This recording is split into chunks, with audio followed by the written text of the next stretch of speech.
का होता है, लेकिन हम पास तक टेलीग्राम पता नहीं चलता है। और हमारे जैसे आदमी को ऑनलाइन आना पड़ेगा तो हम तो आफत हो गया मेरे लिए। तो देखिए रात का 2:30 बज गया, टेंशन से ना दिमाग काम नहीं कर रहा था, क्या करे क्या करें, अजीब सा माहौल हो गया था। प्रॉब्लम तो सबको हो रही थी, तो हम लोगों को ये शुरुआत करनी थी। तो हमारे गांव पे मेरा दोस्त था, उसकी फोटोकॉपी की दुकान थी, छोटी सी शॉप थी फोटोकॉपी की। अब स्टूडियो कैसे बनता है भाई पता ही नहीं, तो 2 ठो बांस लाए, ऊपर बांस लगाए, उसमें ट्यूबलाइट को रस्सी से बांध के बना दिए। अब वो शटर सामने थी, शटर गिराते थे लोग, एक लकड़ी का पलाई बनाए, उस पर पढ़ाना चालू किया। यहाँ लाइफ में क्या होता है, सोचेंगे क्या बनेंगे, क्या ख्वाहिश कुछ और चीज़ की रहती है।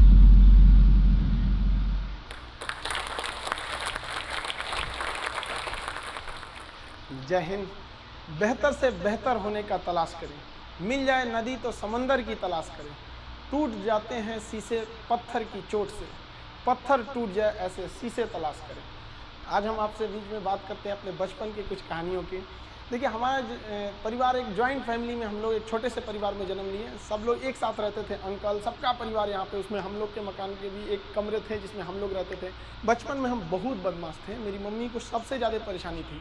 कोई जॉइंट फैमिली होने की वजह से क्या होता था कि परिवार में बहुत लोग रहते थे, मोहल्ले वाले, पड़ोस वाले, और उस समय मोबाइल वगैरह नहीं होती थी। हम लोग यही गुल्ली डंडा वगैरह वाला खेलते रहते थे। डेली किसी न किसी से हम झगड़ा किए रहते थे। मेरी मम्मी परेशान होकर रहती थी, ये करेगा क्या ज़िंदगी में, बहुत परेशानी हो जाती थी। और बचपन में थोड़ा सा फाइनेंशियली प्रॉब्लम होने की वजह से हर चीज़ लिमिटेड तौर पे मिला। स्कूल हम एक नॉर्मल से स्कूल में गए, और पेंसिल वगैरह तक का भी बचपन में हिसाब मिलता था। पेंसिल खरीद के आती थी, उसमें से आधा काट के आधा तुम लो आधा तुम लो, तुम्हारा पहले कैसे ख़त्म हो गया, तुम्हारा ज़्यादा कैसे चला। काफ़ी ये सब समस्याएँ थी।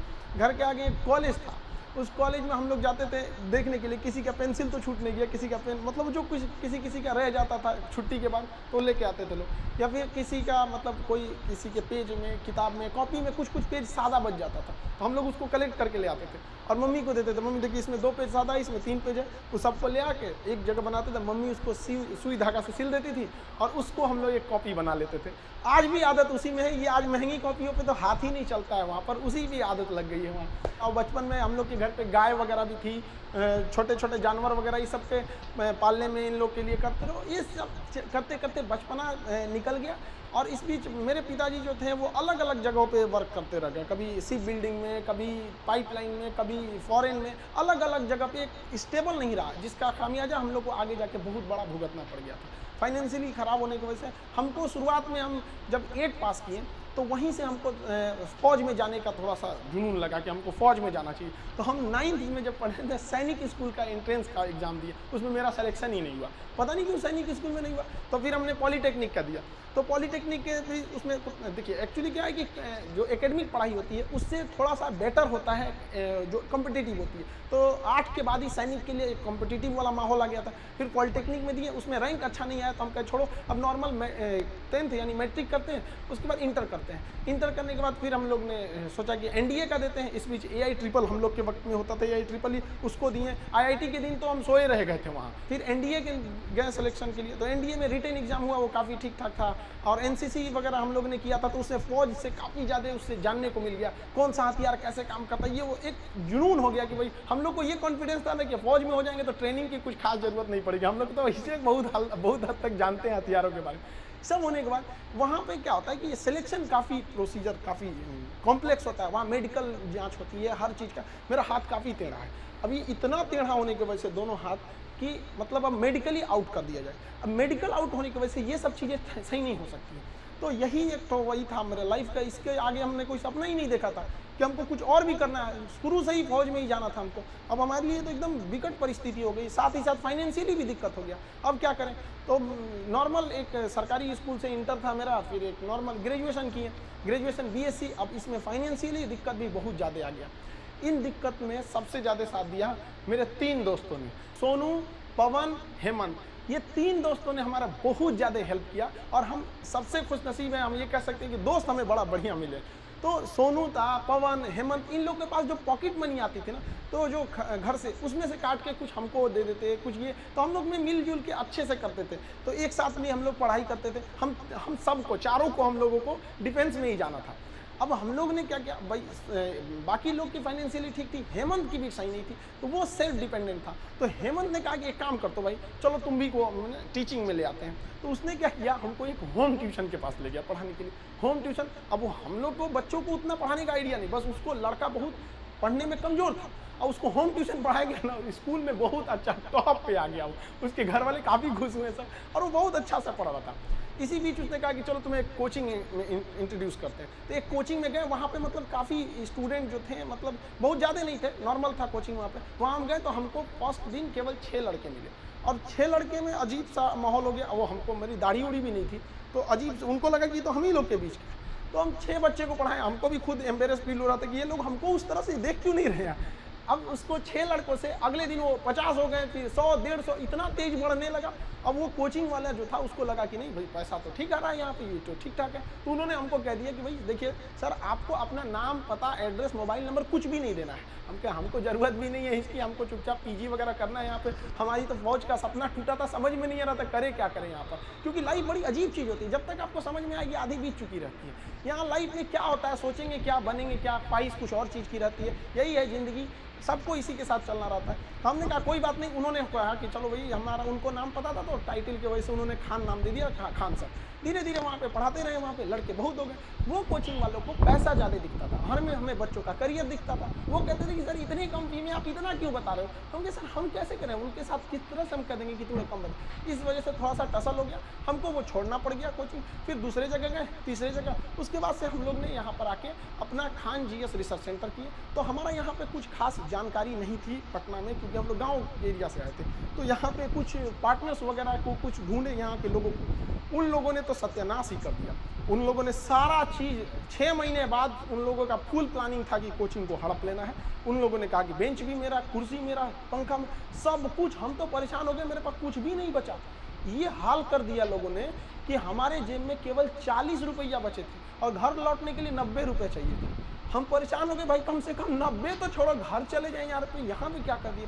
कोई दिमाग काम नहीं कर रहा था। तो गंगा के किनारे हम बैठे थे शाम के वक्त में, टेंशन में आकर सोचे कि अब टेंशन में जाएंगे, अब रूम। तो यहाँ से जब रूम पे गए, वहाँ पे पता चला दरवाज़ा खटखटाए तो कोई खोल ही नहीं रहा था। बड़ा देर बाद खोले तो मुझे कहाँ थे, यहीं पे नदी बैठे थे, टेंशन में थे थोड़ा। कितना टाइम हो रहा है, हम कहे यही 7-8 बज रहा होगा। तो उन्होंने कहा कि घड़ी देखो। हम देखे रात का 2:30 बज गया था। टेंशन से ना दिमाग काम नहीं कर रहा था, क्या करे क्या नहीं, अजीब सा माहौल हो गया था। अब हमको समझ में आ गया कि भाई हमारे पास केवल 40 बचा है, यानी ऊपर वाला हमको रोक रहा है यहाँ पर किसी न किसी वजह से, तो हमें रुकना चाहिए। अब फाइनली हमने भी डिसाइड कर लिया कि अब हमको अपने फिर से एक नई शुरुआत करनी है। इस बीच हमको एक अनुभव मिला कि भाई सब पर आप आंख बंद करके भरोसा नहीं कर सकते। अब टीचर और स्टूडेंट का एक रिलेशन भारत में बहुत बेहतरीन है, ये आदिकाल से देखा जाता है। तो हमने क्या किया ना, अब कोचिंग्स में ना स्टूडेंट्स जो थे, बहुत जो पुराने थे, जिनका मान के चलिए कहीं जॉब हो गया, अभी ज्वाइनिंग लेटर का वेट कर रहे हैं ऐसे, तो उन लोगों को रखे कि भाई देखो हम लोग को फिर से शुरुआत करनी है, क्योंकि ऐसे हम लोग छोड़ नहीं सकते हैं। क्योंकि यहाँ पे क्या हो गया कि कोचिंग एक इंडस्ट्री बन चुका है, लोग इसको इनकम सोच रहे हैं। अब हम लोग आंख में इसलिए खटकते थे, हम लोग के लिए पैसे मायने नहीं रखते थे, लड़कों का पढ़ाई मायने रखता था। तो प्रॉब्लम तो सबको हो रही थी, तो हम लोगों को ये शुरुआत करनी थी। अब शुरुआत किए कैसे तैसे, थोड़ा बहुत पैसे से स्टार्ट किए लोग। अब वहाँ पे क्या है कि जो गरीब है पैसे मत दो भैया, विकलांग हो मत दो, कभी कोई इस तरह से जोर नहीं दिया गया। इस वजह से ही फाइनेंशियल प्रॉब्लम है। अगर अदरवाइज में आदमी पैसे के पीछे पड़ा रहता तो कोई प्रॉब्लम नहीं था। इस बीच हमारे कोचिंग पे बम चल गया, तबातोड़ बम चल रहा है। हमको अजीब सा लग गया कि भाई हम कोचिंग में ही बॉर्डर पे खड़े हैं, हमारा सपना तो नहीं पूरा हो गया, हम फौज में आ गए हैं। दीजिए देख रहे हैं पूरा अफरा तफरी मचा हुआ है बम से, इतनी तबाही हो गई। हमको मतलब एकदम लास्ट में आ गए कि हमको अभी लगता है यहाँ से छोड़ देना पड़ेगा। फिर लड़कों ने कहा कि सर आप हाँ हिम्मत मत हारिए। हमारे कोचिंग में, हमारा जो कैंपस है इसके अगल बगल में 17 कोचिंग है, सबका शटर बंद हो गया, सब लोग भाग गए। लोग हम लोग अकेले, भाई कम से कम कोई पूछते भी आता तो कम से कम एक सहानुभूति लगती। लेकिन लड़के आए, लड़कियां तक आई कि सर कोई बात नहीं आप खोलिए, हम लोग चल पढ़ेंगे। लेकिन यहाँ कितनों बम चले यहाँ पे। तो हम क्या किए, पूरे कैंपस में मेरे कोचिंग पे सुबह में बम चला था, शाम वाले बैच में पूरे फुल प्लेजेड से स्टूडेंट आए थे, और जो बच्चे पढ़ रहे थे उसके अगले बैच के बच्चे नीचे खड़े होकर कह रहे थे कि अगर बम चलेगा तो पहले हमारे ऊपर बम चलेगा, कोचिंग को कुछ नहीं होने देंगे। बहुत हेल्प हुआ हमको यहाँ पर, बच्चों ने ही हमको बहुत ज़्यादा सपोर्ट किया। और धीरे धीरे ऊपर वाला सबको देखते रहता है, क्योंकि हम दूसरे के सीसीटीवी कैमरे से बच सकते हैं, ऊपर वाले के सीसीटीवी कैमरे से नहीं बच सकते हैं। और अचानक साथ मिला, सारे बच्चे देखते देखते हमने बच्चों के लिए लाइब्रेरी भी डाला, वो पटना का सबसे बड़ा लाइब्रेरी हो गया, फिर कोचिंग बड़ा हो गया, सब कुछ सही हो गया। लड़कों का रिजल्ट आने लगा, सारे लड़के खुश हो गए। और खास करके उस बैच के लड़के जो पढ़ रहे थे और जिनके पास बम्बार्डमेंट हुई थी, वो भी उनके लिए पहला अनुभव था। सब डर गए थे कि आखिर क्या हो रहा है। और देखते देखते सब कुछ सही हो गया। तब तक अचानक बीच में आ गया कोरोना। और कोरोना ने लॉकडाउन किया और सब चीज़ घर के अंदर हो गया और हम लोग के लिए एकदम नया अनुभव। और नॉर्मल जब कोरोना होगा, शुरुआती लॉकडाउन इतना स्ट्रिक्ट था, पता चला कि अब तो आपको ऑनलाइन ही पढ़ाना पड़ेगा। और हमारे जैसे ऑनलाइन आदमी को ऑनलाइन कुछ पता ही नहीं, फेसबुक चलाने नहीं आता हमको, सुनते हैं कि टेलीग्राम व्हाट्सअप की तरह होता है, लेकिन हमको आज तक टेलीग्राम पता नहीं चल पाया। और हमारे जैसे आदमी को ऑनलाइन आना पड़ेगा तो हम तो आफत हो गया मेरे लिए। तो हमारे गांव पे मेरा दोस्त था, उसकी फोटोकॉपी की दुकान थी, छोटी सी शॉप थी फोटोकॉपी की। अब आप समझ सकते हैं फोटोकॉपी की दुकान पे क्या इंफ्रास्ट्रक्चर, कितनी बड़ी बिल्डिंग तो होगी नहीं, छोटा सा जगह था। अब वो शटर सामने थी, शटर गिराते थे लोग, एक लकड़ी का पलाई बनाए उस पर पढ़ाना चालू किए। पता चला सामने से पुलिस की गाड़ी जाती थी, तो शटर के अंदर हम लोग पड़े हैं, पसीना हो रहा है, वैसे पुलिस का सायरन आ रहा है, आवाज़ आ रहा है। लड़के कह रहे सर कैसे वीडियो बना रहे हैं, कहाँ से बना रहे हैं, ना लाइट सही है ना आवाज़ सही है। हम कहे भाई हमको यही है जो है यहाँ पे। मेरा सारा सेटअप जो पढ़ाने का इंस्ट्रूमेंट होता है, जो पीछे पैनल लगे होते हैं पढ़ाने के लिए, वो सारा पटना में रह गया था और हमारे गांव में ऐसी व्यवस्था नहीं थी। हम क्या करें? और जो 2020 का लॉकडाउन था, बहुत ही स्ट्रिक्ट लॉकडाउन था, तो उस लॉकडाउन में हमको आना था पटना, कैसे भी आने का कोई साधन नहीं था। तो हम ट्रक के क्लीनर बन के आए थे, खलासी जो होता है, ऐसे गंजी पहन के गमछा बांध लिए थे, चलो चलो चलो, ऐसे क्लीनर बन के आए यहाँ पे, खुद ही लोड किए, सब कुछ किए और लेके जाए। अब स्टूडियो कैसे बनता है भाई पता ही नहीं, तो 2 ठो बांस लाए, ऊपर बांस लगाए, उसमें ट्यूबलाइट को रस्सी से बांध के बना दिए और वैसे ही पढ़ाना चालू किए लोगों को। अब वहाँ मेरे पास हर साधन आ गया पढ़ाने वाला, अब लोगों को समझ में आने लगा। धीरे धीरे धीरे धीरे लोग पसंद करने लगे यहाँ पे, हाँ ये बात सही है। अब हमारे एक दिल्ली के हमारे एक मित्र हैं मिश्रा जी, उन्होंने सारा सेटअप किया कि ये कैमरा ठीक रहेगा, ये लाइटिंग ठीक रहेगी, ऐसे ऐसे सही रहेगा। उन्होंने बहुत बेहतर काम कर दिया, मेरे लिए अच्छा हो गया। अब इस बीच अब लड़कों का कोर्स चालू करने के लिए एप्लीकेशन बनाने लगे, तो धीरे धीरे धीरे धीरे लड़के एप्लीकेशन पे देखने लगे यूट्यूब पे। और हमको तो आज तक समझ में नहीं आया कि यूट्यूब पर एजुकेशन के फील्ड को हम ऐसे देखते हैं कि वो लोग भी कमेंट करते हैं, कहते हैं कि सर हमारा किसी जनरल कंपटीशन, हम किसी कंपटीशन की तैयारी नहीं करते हैं, नहीं हमको कोई एग्जाम से मतलब है, फिर भी हम देखते हैं। हमको इस बात की इतनी खुशी होती है, इसलिए नहीं कि वो लोग हमारा वीडियो देखते हैं, इसलिए कि जो लोग पढ़ाई छोड़ दिए हैं उनको भी इस बात का अफसोस है कि हमने पढ़ाई क्यों छोड़ा। और ये कंफर्म है कि वो अपने बच्चों को या समाज को आगे पढ़ने के लिए जरूर करेंगे। और इस देश को जो पीछे गया है उसको आगे ले जाने का एकमात्र रास्ता है शिक्षा, क्योंकि शिक्षा जिसके पास रहेगी वो कभी किसी से नहीं डर सकता है, अपने अधिकार के लिए खड़ा रहेगा। तो काफ़ी खुशी होने लगी, लेकिन ऑनलाइन का हमको बहुत ज़्यादा आइडिया नहीं लगा। तो धीरे धीरे धीरे धीरे क्या हुआ, संघर्ष आगे बढ़ा। अब होता क्या है कि लाइफ में कभी इंसान कोई लिफ्ट की तरफ बढ़ जाता है तो उसको काफ़ी खुशी होती है, अरे बाप रे बहुत ऊंचाई पे आ गया। लेकिन जो सीढ़ियों की तरफ बढ़ता है ना, ऊपर जाके उसको एक थकान होती है, लेकिन दिल से एक सुकून भी मिलता है कि मेहनत से बढ़े, तो उसके लिए ऊंचाई बहुत मायने नहीं रखती है। तो जो लोग देखिए ना उतराने लगते हैं, अहंकार कर देते हैं, तो सबसे लिफ्ट से बढ़ा है सब वहाँ पर। तो जीवन में कभी किसी को अहंकार तो करना ही नहीं चाहिए यहाँ पर, और ना ही दूसरे की बुराई करनी चाहिए। दूसरे की बुराई से कोई फ़ायदा नहीं मिलता है, आपस में मिलजुल कर रहना चाहिए। बुझ जाते हैं कभी दिए तेल की कमी से भी, हर बार कसूर हवाओं का नहीं होता है। आखिर में हम आप सबसे यही कहना चाहेंगे कि ये दुख, ये दर्द, ये गम, ये सब तेरे अंदर है। तू खुद के बनाए पिंजरे से बाहर निकल के देख, तू अपने आप में एक सिकंदर है।